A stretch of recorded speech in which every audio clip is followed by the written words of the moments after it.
Hello student, आज हम लोग फिजिकल प्रॉपर्टीज पार्ट सेकंड की बात करेंगे। कल आप लोगों ने फिजिकल प्रॉपर्टीज पार्ट फर्स्ट की बात की थी और आज की वीडियो में हम लोग पार्ट सेकंड की बात करेंगे। देखिए, कल फर्स्ट पार्ट में हमने दो चीज़ें आपको बताई थी, एक उसका फिजिकल स्टेट और दूसरी उसका बॉइलिंग पॉइंट। और आज हम लोग डिस्कस करेंगे, देखिए क्या क्या डिस्कस करते हैं इस पार्ट सेकंड में। सबसे पहला डिस्कस हम आपको बताएंगे सॉल्युबिलिटी, जिसे हम लोग बेटा हिंदी में विलेयता के नेम से हम इसको जानते हैं। दूसरा बेटा पहला होगा सॉल्युबिलिटी से विलेयता कहेंगे, दूसरा बेटा होगा वो होगा टॉक्सिक नेचर, जिसे हम लोग उसका विषैली प्रकृति की बात करेंगे, विषैली प्रकृति की बात करेंगे। ओके बेटा। और तीसरा हमारे पास होगा, उसे हम लोग कंडक्टिविटी कहते हैं, जिसे हम लोग चालकता। तो आज बेसिकली हम लोग इस पार्ट सेकंड में तीन फिजिकल प्रॉपर्टीज की बात करेंगे। पहला होगा सॉल्युबिलिटी, दूसरा होगा टॉक्सिक नेचर और तीसरा होगा कंडक्टिविटी। बहुत ही इंपॉर्टेंट है, जिसमें सॉल्युबिलिटी तो सबसे ज़्यादा इंपॉर्टेंट है। एल्कोहल के लिए टॉक्सिक नेचर भी आपको जानना जरूरी है और एल्कोहल की कंडक्टिविटी भी जानना जरूरी है कि उसमें इलेक्ट्रिसिटी सप्लाई होगी या फिर नहीं होगी। अगर होगी तो क्यों होगी और नहीं होगी तो क्यों नहीं होगी। तो वो सारा रीज़न हम लोग जानेंगे इस कंडक्टिविटी में। फिलहाल शुरू करने जा रहे हैं सॉल्युबिलिटी ऑफ एल्कोहल। ओके बेटा,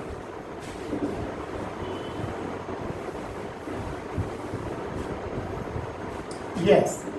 तो हम लोग का टॉपिक आज क्या होगा, उसे हम लोग बेटा बोलेंगे सॉल्युबिलिटी, जिसे हिंदी में हम लोग क्या कहते हैं, विलेयता। वर्ड से तो आप काफी वाकिफ होंगे। सॉल्युबिलिटी का मतलब होता है कि आपके पास कोई भी सब्सटेंस है, हमें ये देखना है कि ये कहाँ सॉल्युबल होगा और कहाँ सॉल्युबल नहीं होगा। तो फिलहाल हम लोग बात करने जा रहे हैं एल्कोहल की सॉल्युबिलिटी की।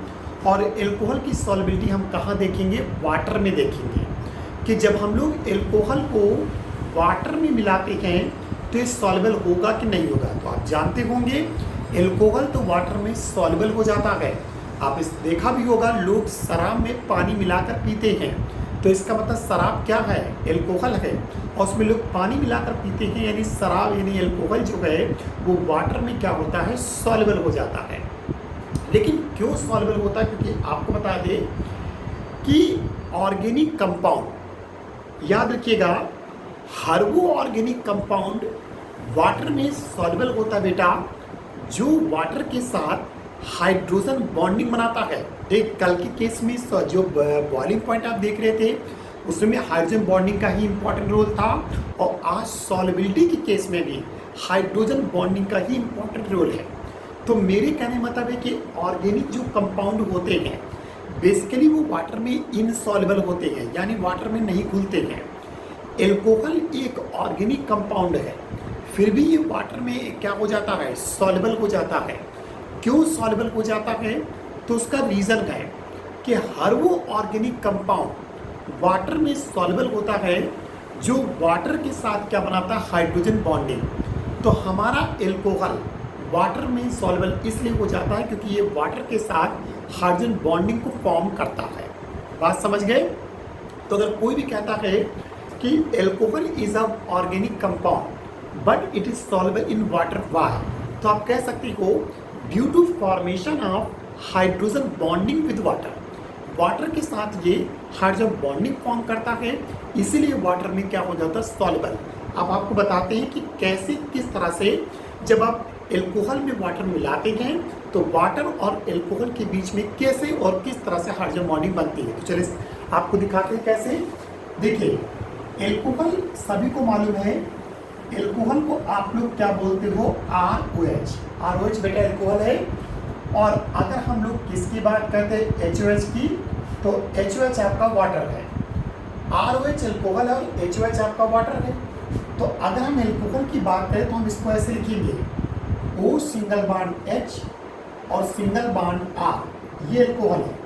अब एक एल्कोहल का मॉलिक्यूल लाएंगे और एक बेटा वाटर का। तो वाटर कैसे लाओगे, O सिंगल बॉन्ड H, ये सिंगल बॉन्ड H। फिर नेक्स्ट कौन लाएंगे, alcohol, O single bond R, single bond H। फिर नेक्स्ट कौन लाएंगे, water, O single bond H, single bond H। Okay, oxygen पर पार्शियल नेगेटिव चार्ज, हाइड्रोजन पर positive, partial negative positive, partial negative positive, partial negative partial positive. अब आपको मैंने कल ही समझाया था कि जो हाइड्रोजन बॉन्डिंग बनती है वो किसके बीच, मोर इलेक्ट्रोनेगेटिव एटम। जब हमारा एक मॉलिक्यूल का मोर इलेक्ट्रोनेगेटिव एटम दूसरे मॉलिक्यूल के हाइड्रोजन को अपनी ओर क्या करता, अट्रैक्ट करता है। तो इस ऑक्सीजन पर क्योंकि पार्शियल नेगेटिव चार्ज है, हाइड्रोजन पर पार्शियल पॉजिटिव चार्ज है, तो इनके बीच एक म्यूचुअल अट्रैक्शन फोर्स लगेगा और उसी अट्रैक्शन फोर्स के थ्रू यहाँ पर हाइड्रोजन बॉन्डिंग फॉर्म हो जाएगी। और इस तरीके से मैंने कल भी बोला था कि हाइड्रोजन बॉन्डिंग को हम लोग डॉटेड लाइन से क्या करते हैं, शो करते हैं।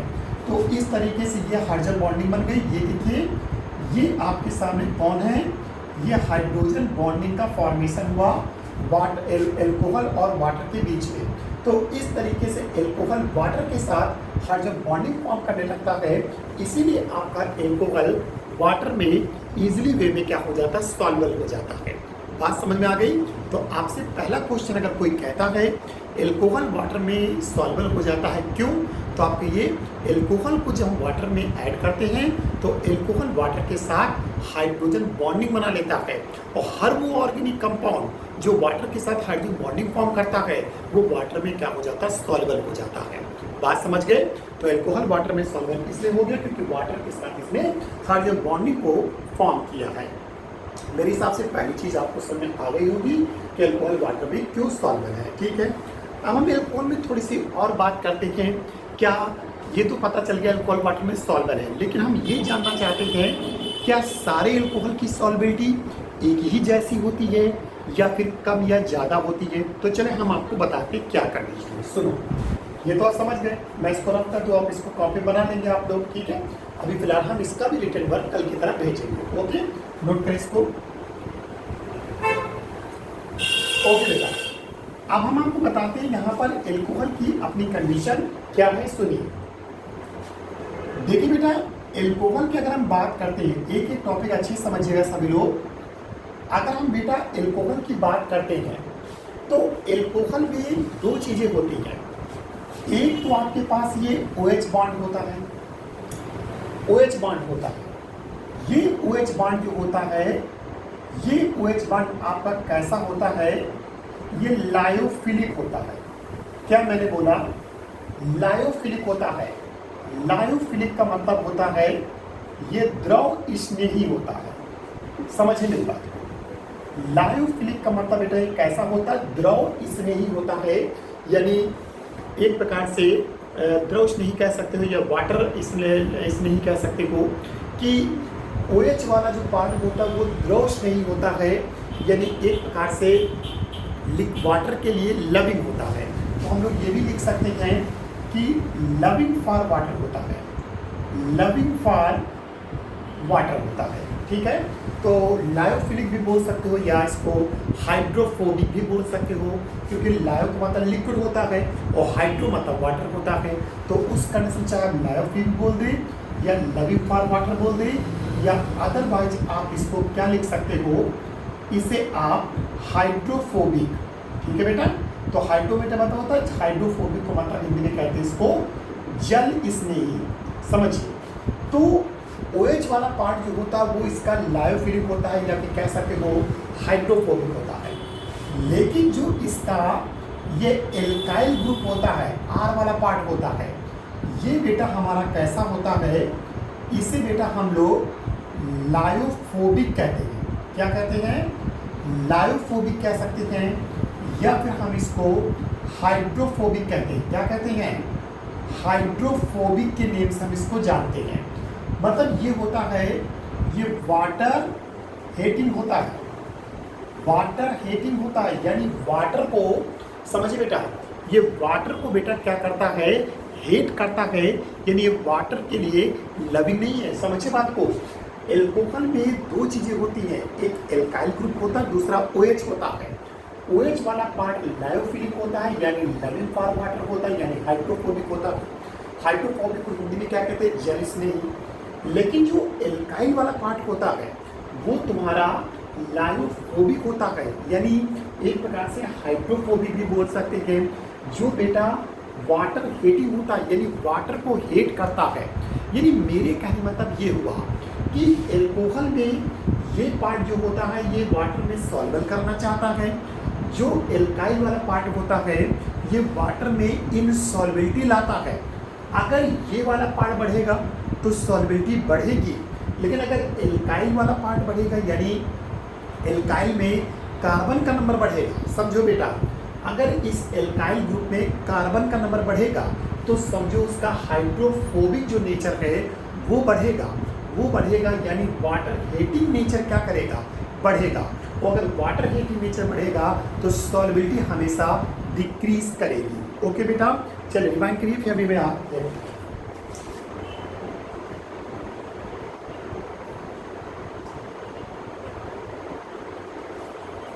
ओके स्टूडेंट, तो हमने आपसे कहा कि अगर आपको ये हम आपसे बात करें, देखिए बेटा कि ये वाला पार्ट अगर इंक्रीज करेगा तो हाइड्रोफोबिक नेचर इंक्रीज करेगा, यानी वाटर हीटिंग नेचर इंक्रीज करेगा, और ये नेचर अगर इंक्रीज करेगा तो सॉल्बिलिटी डिक्रीज करेगी। जैसे अगर हम बात करते हैं यहाँ पर, देखिए हमने एक कंपाउंड लिया, एक सेकेंड बेटा, देखिए हमने एक मॉलिक्यूल आपके सामने लिया CH3OH मिथाइल अल्कोहल, दूसरा हमने लिया CH3CH2OH एथाइल अल्कोहल, तीसरा हमने लिया CH3 single bond CH2 single bond CH2OH, this is propyl alcohol. अब अगर मैं आपसे ये कहूँ बताइए कौन सा अल्कोहल ज़्यादा सॉल्युबल होगा, तो बताइए, इसमें एल्काइल एक कार्बन का है, इसमें एल्काइल 2 कार्बन का है, इसमें एल्काइल आपका 3 कार्बन का है। तो आप समझ सकते हैं एल्काइल ग्रुप में कार्बन इंक्रीज कर रहे हैं, और मैंने क्या बोला, अगर एल्काइल ग्रुप में कार्बन इंक्रीज करेंगे तो हाइड्रोफोबिक यानी वाटर हीटिंग नेचर क्या करेगा, इंक्रीज करेगा, यानी बढ़ेगा। और अगर वो नेचर बढ़ गया तो वाटर में जो सॉल्बिलिटी वो कम हो जाएगी। तो सबसे ज़्यादा सॉल्युबल कौन होगा, मेथाइल अल्कोहल, उससे कम सॉल्युबल कौन होगा, एथाइल अल्कोहल, और उससे कम सॉल्युबल कौन होगा, प्रोपाइल अल्कोहल। तो इस तरह से एल्काइल ग्रुप में अगर कार्बन इंक्रीज करेंगे तो सॉल्युबिलिटी हमेशा घटेगी। तो मेथाइल एथाइल प्रोपाइल में मेथाइल सबसे ज़्यादा सॉल्युबल होगा, प्रोपाइल उससे कम सॉल्युबल होगा। बात समझ रहे हैं, मेथाइल एथाइल दोनों की सॉल्युबिलिटी अप्रॉक्सीमेटली सेम होती है, लेकिन उसमें मेथाइल ज़्यादा होगा और एथाइल कम, और प्रोपाइल उससे कम, ब्यूटाइल वाला और भी कम होगा। तो इसका मतलब जैसे जैसे एक प्रकार से एल्काइल ग्रुप में कार्बन इंक्रीज करता जाएगा, मॉलिक्यूलर मास क्या करेगा, इंक्रीज करेगा, तो सॉल्युबिलिटी क्या करे, घटेगी। इसका मतलब ये है कि मॉलिक्यूलर मास अगर बढ़ता है यानी अनुभार बढ़ता है, समझिए बात को, कि अगर एल्कोहल में मॉलिक्यूलर मास बढ़ेगा तो सॉल्युबिलिटी हमेशा घटेगी। तो इसका मतलब हुआ जो लोअर एल्कोहल होते हैं, यानी जो कम कार्बन वाले एल्कोहल होते हैं वो ज़्यादा सॉल्युबल होते हैं, और जो हायर एल्कोहल होते हैं वो एक प्रकार से लेस सॉल्युबल होते हैं और बहुत ज़्यादा आप जाएंगे। जैसे मैंने कहा था कि जब 11 कार्बन के ऊपर आप पहुँचते हैं जो वैक्सी सॉलिड हो जाती हैं वो वाटर में बेटा इनसॉल्युबल हो जाते हैं। बात समझ रहे हैं, यानी वो वैक्सी सॉलिड तो मोम की तरफ हो जाते हैं और वाटर में फिर वो घुलते नहीं हैं। तो आप समझ गए होंगे मॉलिक्यूलर मास के बढ़ने से सॉल्युबिलिटी हमेशा घटती है, यानी सॉल्युबिलिटी और मॉलिक्यूलर मास एक दूसरे के इन्वर्सली होते हैं। मॉलिक्यूलर मास बढ़ेगा तो सॉल्युबिलिटी हमेशा घटेगी। ओके, क्लियर हो गया। अभी मैं लिख दूंगा कैसे क्या करना है, ठीक है। तो फिलहाल ये आपको समझ में आ गया होगा, ठीक। अब हम आपको बताते हैं प्राइमरी, सेकेंडरी और टर्सरी में। प्राइमरी, सेकेंडरी, टर्सरी को लेते हैं जो आपस में आइसोमर है। आइसोमर का मतलब है कि उनका मॉलिक्यूलर मास सेम है। अभी तो मैंने बताया कि मॉलिक्यूलर मास बढ़ेगा तो सॉल्युबिलिटी घटेगी। अब मान लीजिए मॉलिक्यूलर मास नहीं बढ़ रहा है, ठीक है बेटा, मॉलिक्यूलर मास नहीं बढ़ रहा है, जैसा अनुभार 1 में वैसा दूसरे से तीसरे में, लेकिन ब्रांच बढ़ रही है। क्या बढ़ रही है, ब्रांच बढ़ रही है तो क्या केस होगा। जैसे मैं बात करूं, चलिए मैं हटा रहा हूं, उसको बता रहा हूं आपको। देखिए, अगर मैं किसकी बात करूं, हमने आपसे कहा कि एक हमारे पास है प्राइमरी एल्कोहल, ठीक है बेटा। दूसरा हमारे पास है सेकेंडरी एल्कोहल, और तीसरा हमारे पास है टर्सरी एल्कोहल। ओके, तो पहला प्राइमरी, दूसरा सेकेंडरी और तीसरा हमारे पास टर्सरी। लेकिन हम ये मान रहे हैं कि ये तीनों एक दूसरे के आइसोमर हैं। कौन है बेटा? आइसोमर।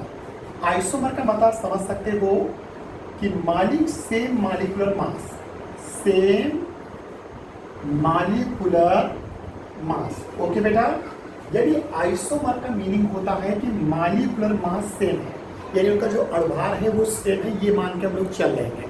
जैसे हमने लिया, हमने कहा एक प्रकार से अगर हम बात करते हैं कि मान लीजिए प्राइमरी ब्यूटाइल एल्कोहल, दूसरा हमने बोला सेकेंडरी ब्यूटाइल एल्कोहल, और तीसरा हमने बोला टर्सरी ब्यूटाइल एल्कोहल। ठीक है, अब हमको ये बताना है कि primary butyl alcohol, secondary butyl alcohol और टर्सरी ब्यूटाइल एल्कोहल में किसकी सॉल्बिलिटी ज़्यादा होगी, कौन ज़्यादा सॉल्बल होगा। तो एक चीज़ याद रखिएगा कि प्राइमरी, सेकेंडरी और टर्सरी में जिसमें ब्रांच बढ़ती है, क्योंकि होता क्या है कि जब बेटा ब्रांचें बढ़ती हैं एल्काइल ग्रुप्स के थ्रू, जब ब्रांच बढ़ती है तो उनका सरफेस एरिया जो हो जाता है वो कम हो जाता है। समझिए बात को, अगर ब्रांच बढ़ती है तो सरफेस एरिया कम हो जाता है, और जब सरफेस एरिया कम हो जाता है तो उसका हाइड्रोफोबिक जो नेचर होता है वो भी कम हो जाता है, और उसकी सॉल्बिलिटी क्या कर जाती है, बढ़ जाती है। मेरी बात समझना, जैसे मैं पहले लिखता हूँ, मैंने आपसे कहा प्राइमरी ब्यूटाइल एल्कोहल। ओके, तो प्राइमरी ब्यूटाइल एल्कोहल कैसे बनेगा, CH3 single bond CH2 single bond CH2 single bond CH2 OH, 2 2 4 और OH। तो ये हुआ आपके सामने primary butyl alcohol, CH3 single bond CH2 single bond CH2 single bond CH2 single bond OH, इसे हम कहते हैं प्राइमरी ब्यूटाइल एल्कोहल। दूसरा हमारे पास है, उसे कहेंगे secondary butyl alcohol, secondary butyl alcohol. इसका फॉर्मूला क्या बनेगा, सेकेंडरी ब्यूटाइल एल्कोहल है तो यहाँ पर क्या बनेगा, सेकेंडरी ब्यूटाइल एल्कोहल में क्या होगा, CHOH होगा, और CHOH ये सेकेंडरी, क्योंकि CH2OH प्राइमरी एल्कोहल होता है और CHOH सेकेंडरी एल्कोहल। ये यहाँ पर सेकेंडरी होगा CH3, और ये यहाँ पर CH3 सिंगल बॉन्ड CH2। ठीक है, अब यहाँ पर टर्सरी ब्यूटाइल एल्कोहल, अगर हम टर्सरी ब्यूटाइल एल्कोहल की बात करें तो बेटा टर्सरी ब्यूटाइल एल्कोहल क्या होगा, टर्सरी एल्कोहल का होगा COH होगा, और एक CH3 यहाँ पे आएगा, एक CH3 आपका यहाँ पे आएगा, एक CH3 आपका यहाँ पर आएगा। तो इसे कहते हैं हम लोग टर्सरी ब्यूटाइल एल्कोहल। ठीक, ये प्राइमरी ब्यूटाइल एल्कोहल, ये सेकेंडरी ब्यूटाइल एल्कोहल, और ये आपके सामने टर्सरी ब्यूटाइल एल्कोहल। अब यहाँ पर क्या होता है कि देखिए, जैसे जैसे ब्रांच बढ़ेगी, जैसे इसमें देखिए ब्रांच बढ़ गई, देखिए ब्रांच बढ़ रही है, तो अगर ब्रांच बढ़ती है एल्काइल ग्रुप का अगर क्या बढ़ता है, ब्रांच बढ़ती है, तो ब्रांच बढ़ती है तो सरफेस एरिया हमेशा डिक्रीज करता है, यानी सरफेस एरिया ने जो उसका पृष्ठीय क्षेत्रफल है वो कम हो जाता है। तो इसमें ब्रांच ज़्यादा है, ठीक है। तो जब ब्रांच ज़्यादा होता है तो उस कंडीशन में सरफेस एरिया कम होगा, तो जो हाइड्रोफोबिक नेचर होगा, यानी जो जल विरोधी गुण उसका है वो भी क्या होगा, कम होगा, और वो कम होगा तो सॉल्बिलिटी क्या हो जाएगी, बढ़ जाएगी। तो उस केस में सबसे ज़्यादा सॉल्बल कौन होगा, टर्सरी एल्कोहल, उससे कम कौन होगा, सेकेंडरी एल्कोहल, और सबसे कम कौन होगा, प्राइमरी एल्कोहल। तो याद रखिए कि टर्सरी एल्कोहल सबसे ज़्यादा सॉल्बल होगा, उससे कम सॉल्बल कौन होगा, सेकेंडरी, और सबसे कम कौन हो जाएगा, प्राइमरी एल्कोहल जो होगा वो सबसे कम सॉल्बल होगा। बात समझ गए। या फिर मैं आपको केस में ऐसे लिख दूँ कि जो सॉल्बिलिटी होती है, ध्यान समझना सभी बच्चे, सॉल्युबिलिटी जो होती है वो हमेशा number of side chain, number of side chain, यानी साइड चेन अगर बढ़ेगा तो सॉल्युबिलिटी भी क्या करेगी, बढ़ेगी, क्योंकि साइड चेन के बढ़ने से सरफेस एरिया कम हो जाता है। सरफेस ये साइड चेन ही है, अगर आप पैरेंट चेन बनाओगे तो कोई ये पैरेंट चेन आपकी बन गई और ये कहाँ चला गया, साइड चेन चला गया, ठीक है। तो उस कंडीशन में कहते हैं कि साइड चेन बढ़ती हैं। तो यहाँ पर देखिए कि अगर सॉल्युबिलिटी हमेशा नंबर ऑफ साइड चेन की डायरेक्टली होती है, तो अगर साइड चेन बढ़ेंगी तो सॉल्युबिलिटी हमेशा क्या करेगी, घटेगी। सॉल्युबिलिटी क्या करेगी बेटा, घटेगी। तो साइड चेन बढ़ेगी, सॉरी साइड चेन घटे, अगर सॉरी साइड चेन अगर क्या होगी, बढ़ेगी, तो सॉल्युबिलिटी भी क्या करेगी, बढ़ेगी। और साइड चेन अगर घटेगी तो सॉल्युबिलिटी भी घट जाएगी। और याद रखना ये हमेशा 1/, मॉलिक्यूलर मास, मॉलिक्यूलर मास, यानी मॉलिक्यूलर मास अगर बढ़ेगा तो सॉल्युबिलिटी हमेशा घटेगी। तो इस चीज़ को बेटा आप हमेशा के लिए याद रखिएगा कि हम जो कह रहे हैं, ठीक है। तो हमने क्या बोला आपको बेटा कि सॉल्युबिलिटी हमेशा नंबर ऑफ साइड चेन की क्या होती है, डायरेक्टली होती है, क्योंकि साइड चेन जितना ज़्यादा बढ़ती जाएगी सरफेस एरिया उतना कम होगा, हाइड्रोफोबिक नेचर कम होगा, और हाइड्रोफोबिक नेचर कम होने जल विरोधी गुण अगर कम हो जाएगा, वाटर हीटिंग नेचर कम हो जाएगा तो सॉल्युबिलिटी बढ़ जाएगी, ठीक है। और मॉलिक्यूलर मास के इनवर्सली होता है, मॉलिक्यूलर मास बढ़ेगा तो सॉल्युबिलिटी घटेगी। जैसे मिथाइल एथर प्रोपाइल में क्या था कि प्रोपाइल का मॉलिक्यूलर मास सबसे ज़्यादा था, इसे सॉल्युबिलिटी उसकी सबसे कम थी। मिथाइल अल्कोहल का मॉलिक्यूलर मास सबसे कम था तो सॉल्युबिलिटी सबसे ज़्यादा थी। तो ये चीज़ याद रखना है सॉल्युबिलिटी के केस में। तो सॉल्युबिलिटी सिर्फ मतलब एल्कोहल वाटर सब हाइड्रोजन बॉन्डिंग तो बनाता है, लेकिन सारे एल्कोहल में सॉल्युबिलिटी एक जैसी नहीं होती है, वो तुम्हारे एल्काइल ग्रुप पर डिपेंड करती है, क्योंकि एल्काइल ग्रुप होता है वो हाइड्रोफोबिक होता है, वाटर हीटिंग होता है। अगर वो एक प्रकार से उसमें नंबर ऑफ कार्बन बढ़ते हैं तो हाइड्रोफोबिक नेचर बढ़ेगा तो सॉल्युबिलिटी हमेशा घटेगी।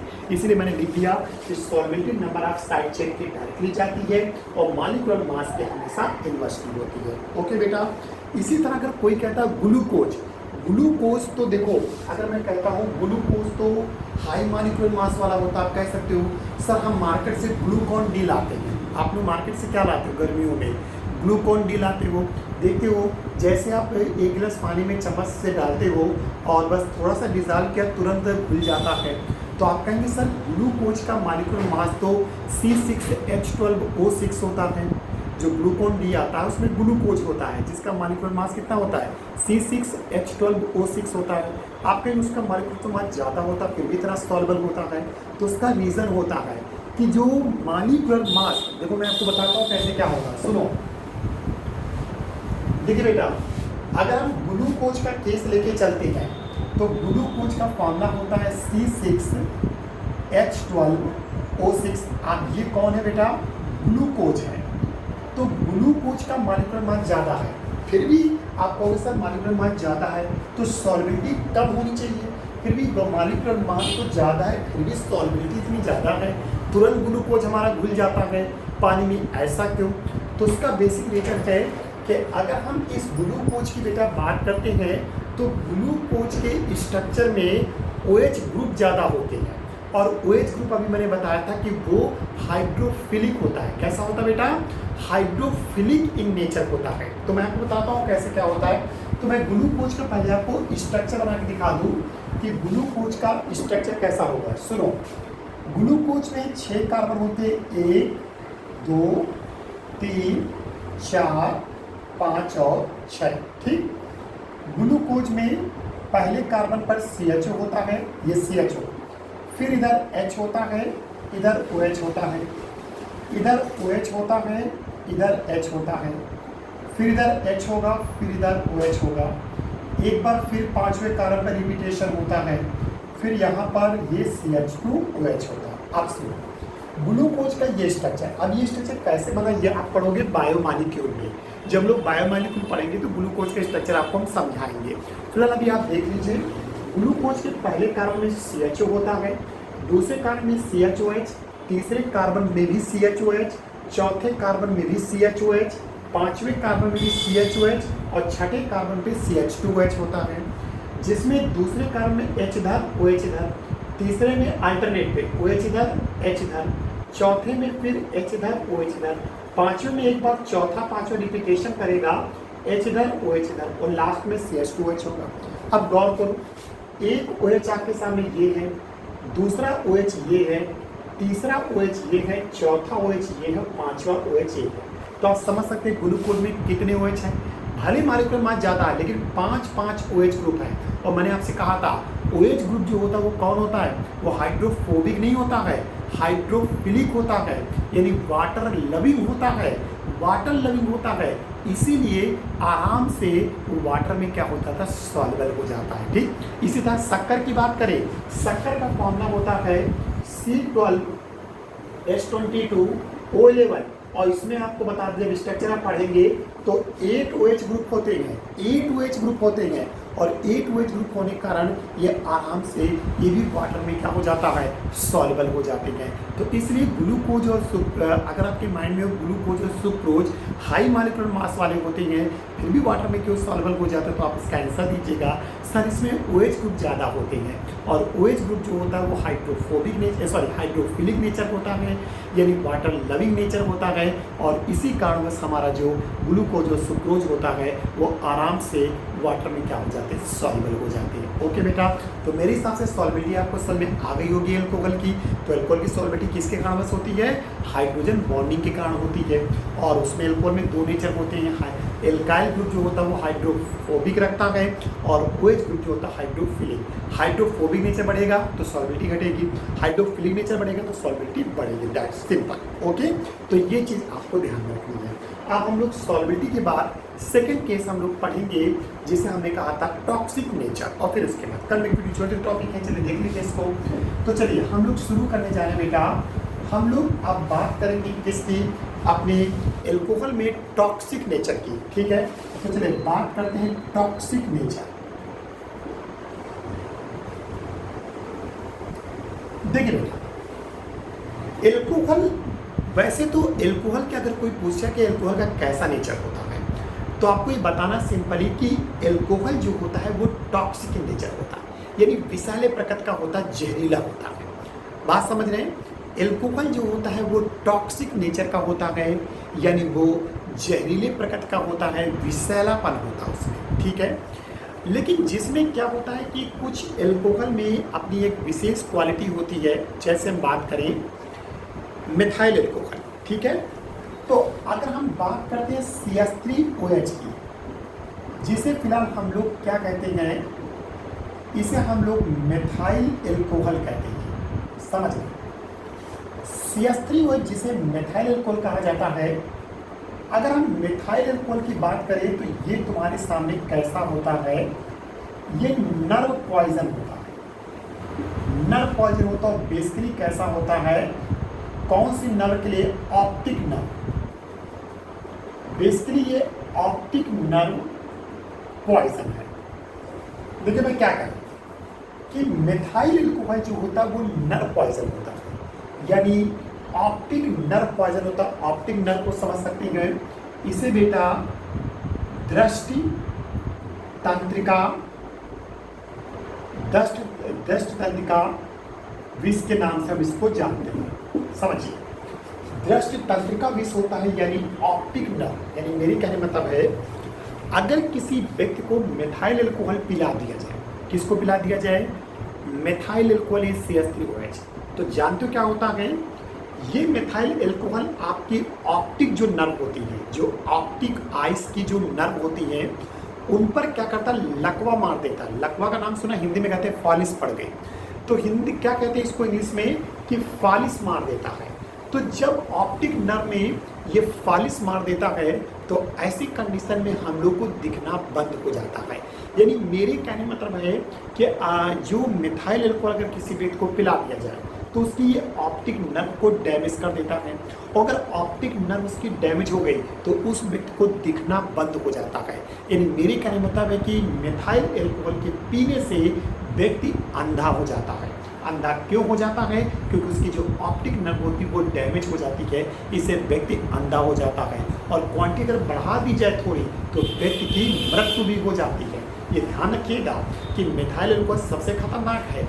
ये हमारी जो ऑप्टिक नर्व है उसको डैमेज कर देता है, जिससे व्यक्ति तो अंधा हो ही जाता हमेशा के लिए।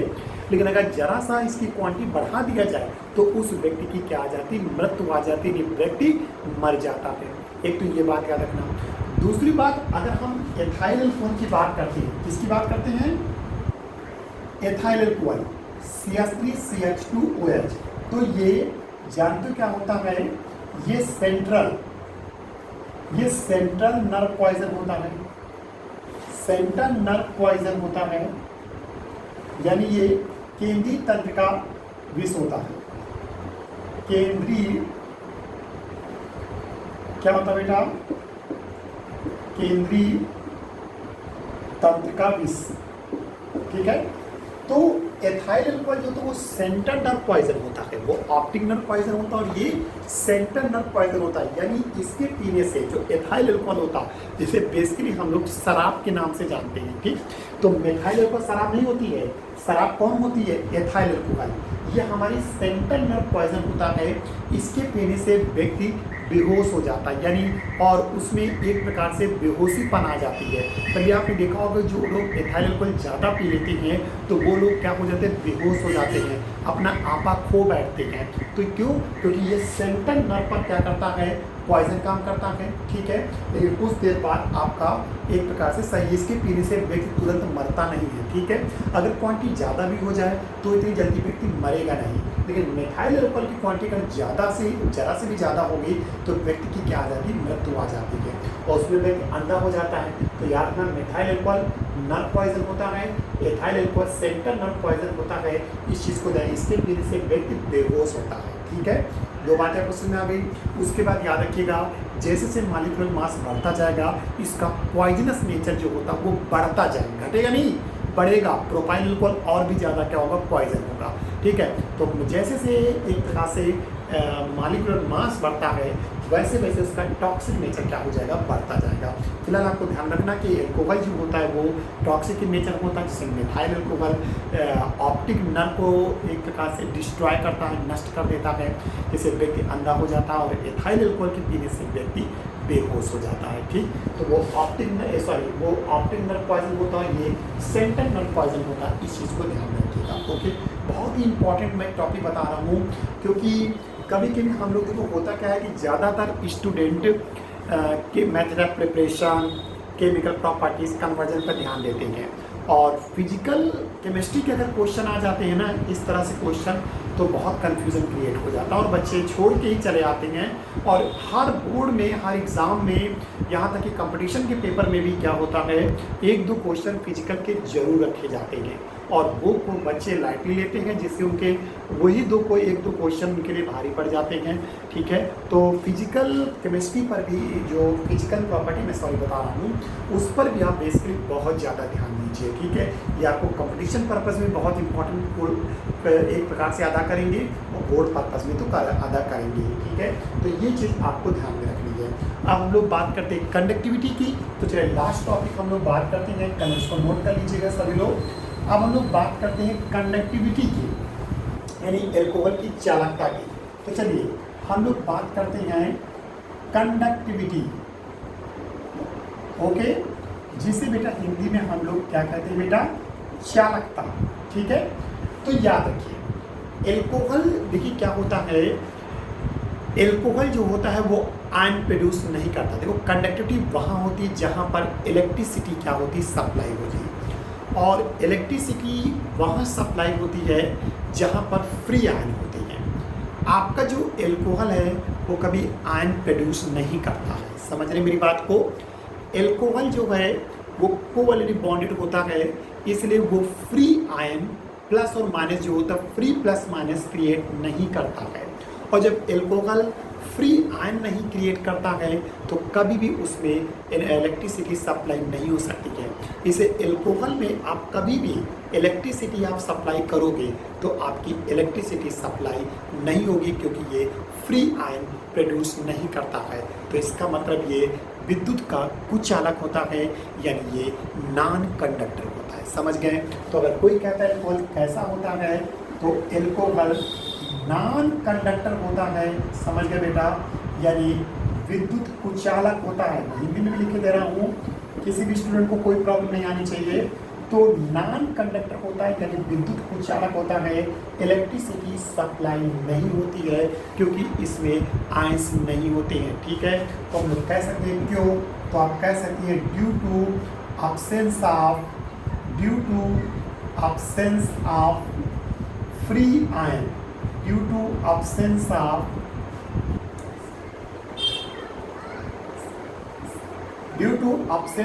Free ion. तो फ्री आयन क्या होते हैं, absence होते हैं यानी absent होते हैं, नहीं पाए जाते हैं, इसीलिए ये नॉन कंडक्टर नेचर होता है। तो मेरे हिसाब से सब कुछ आप समझ चुके होंगे फिजिकल प्रॉपर्टीज़ को। एक दो बार वीडियो जरूर देखिएगा इसको, ठीक है, तभी आपको फिजिकल प्रॉपर्टी अच्छे से समझ आओ। फिजिकल प्रॉपर्टी ऐसी होती है कि एक बैग आप केमिकल प्रॉपर्टी भूल भी जाएंगे, लेकिन फिजिकल प्रॉपर्टीज़ अगर आपके दिमाग में बैठ गई तो वो थ्रू आउट ईयर तक आपको याद रहेगा कि अल्कोहल कंडक्टिसिटी सप्लाई मतलब कंडक्टर होता है कि नॉन कंडक्टर होता है, वाटर में घुलता है कि नहीं घुलता है, बॉइलिंग पॉइंट कैसा होता है, बात समझ गई, सारी प्रॉपर्टी आपको याद रहेंगी। ओके, तो ये थी हमारी फिजिकल प्रॉपर्टी और आज से फिजिकल प्रॉपर्टी ऑफ अल्कोहल खत्म। और कल हम लोग नेक्स्ट वीडियो में हम लोग केमिकल प्रॉपर्टीज़ की बात करेंगे। Okay, thank you very much for watching this video. Okay बेटा।